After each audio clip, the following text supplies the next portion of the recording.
Hey there fam, welcome to another of my Pokemon Theories, and today we're gonna be trying to explain how Ghetsis could have lost his right arm.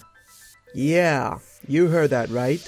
A bit dark for a kid's game, but there is suggestive evidence that Ghetsis does in fact only has his left arm. So let's get started.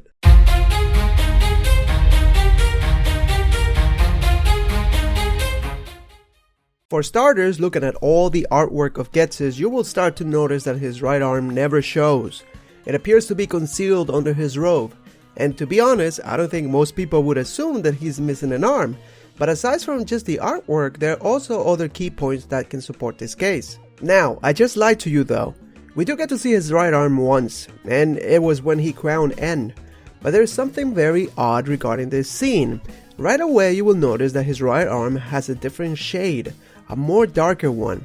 What really happened to his arm? We know that in Pokemon Black and White, he wanted to use N as his pawn to control Reshiram or Zekrom, but it was in Black and White 2 that we learned that there was a much more powerful Pokemon that he was after, who we know as Kyurem. I believe that here is where we find our answer, as to what happened to his arm. Most likely this is not the first time that Ghetsis has tried to get close and control Kyurem. I theorized that he met him before and failed to gain his power, and in the process he attempted to touch Kyurem, and as a result he suffered from severe frostbite. Or maybe Kyurem just attacked him. Just look at Kyurem's white Pokedex entry. It's so short and sweet to the point. It can produce ultra cold air. Its body is frozen. But seriously though, we can find a more descriptive entry in the Black Pokedex, which states, it generates a powerful freezing energy inside itself, but his body became frozen when the energy leaked out. So it is possible that this could have happened to him, unless he is some sort of a demon and that's his hell arm.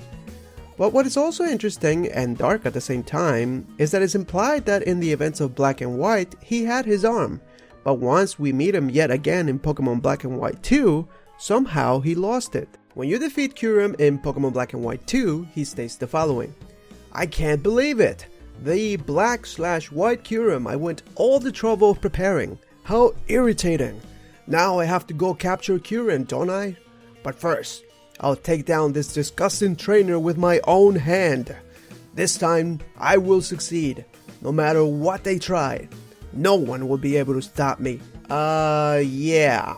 Notice how he says my own hand, which is really strange as any normal human being most likely would say with my own hands, plural, not singular. It could just be a mistake. But along with the artwork and the only time we get to see his arm is in some sort of deformity, I think we can safely assume that this is no coincidence. If Ghetsis was in fact suffering from severe frostbite, he could have definitely lost his arm. But what do you guys think? Is there enough evidence to prove this, or he just doesn't like to bring his right arm out? Let me know what you guys think in the comments below. Thank you so much for watching, and until next time, Pokemon fans.